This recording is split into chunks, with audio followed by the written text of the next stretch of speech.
Thank you so much, and very warm good afternoon to all of you, respected members on the dais and respected past presidents, council members, chapter representatives, and my dear delegates. There are two things which are certain in life. Okay, one is death, and second is a tax. So far as we are alive, so far this ecosystem works. The tax will remain. That has been there since ages, and it will continue to do so. So friends, indirect tax. In fact, I'm grateful to my colleague Rajendra Vijay Bhati. He has done some great efforts for this direct tax, and since many of us, including myself, been student, that this was our demand to include our name in the direct tax. We are hopeful and also confident that perhaps the justice what we deserve will get this time. And I wish all of you that you also think we should have a positive minds, should not have any doubt. I always say to anybody ask me that yes, according to me it should happen, and we hope that this time it goes through and we get the long pending justice this time. Indirect tax has been always our forte as a CMAs. We always you know. Excise and customs, these were the typically traditional areas wherein we started. Many of the practitioners, they started in that domain, and we have been one of the professionals that has helped industry a lot during the most initial days, and we have done a lot of handholding, and we continue to do so.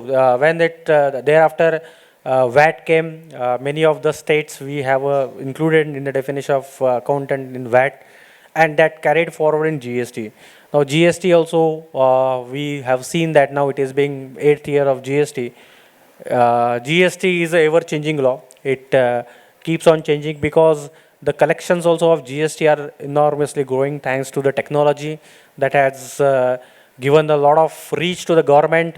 Just like income tax, the collections are happening because of the increasing of the tax base and the monitoring of the accounts and the transactions of the business persons. Similarly, in indirect tax, it is also gaining a lot of coverage. You will see that this 2 lakhs crores, you never know, within 2-3 years time that could go 4 lakhs, 5 lakhs crores. So that is very much possible. That is on the cards, and that also gives us the responsibility. Friends, you must be aware about the happenings in GST.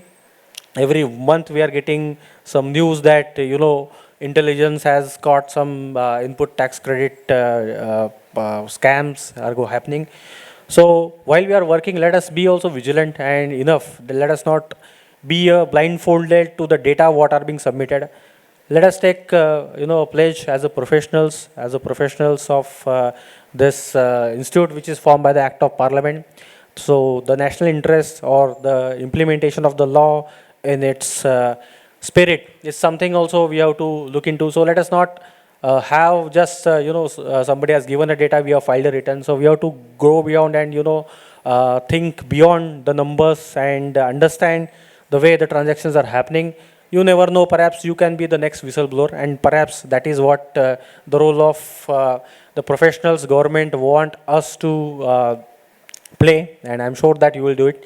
Many of the corporates, they many times not even aware of what is happening around them, and suddenly they get involved into such kind of scams or such. Indirectly it happens, unconsciously it happens. So it is, I feel that is also we have a role that let us be vigilant. Now good news is that this GST tribunal, much awaited, is coming. That is also in GST one of the area wherein there is a lot of potential. Earlier, perhaps we all started GST with the returns and filings and all. Gradually, audits and compliances, annual returns that we have learned. Now, the next area of practice, I believe, is the GST litigation, and we are there. We are as a representative, we are already recognized by the GST law. So we have a great opportunity there. Let us gear up ourselves. Let us understand and take the advantage of the situation. Take the advantage of the early mover advantage. What happens is that many times we tend to be a bit lazy. आते हैं tab dekhenge, है ना? So by the time somebody has already entered, and it's very difficult to replace somebody. If there is a new generation of opportunity, it is always easy to convince somebody and get into. But to take somebody out and get in, it's a bit difficult job. So perhaps that is what I expect that in days to come, we all should be discussing and deliberating. In fact, as Rajendra said, that we have this one handbook we have released. So we want all of us, those who are in industry also, they also have a lot of work about this indirect taxations, predominantly GST. So let us take that, a step forward.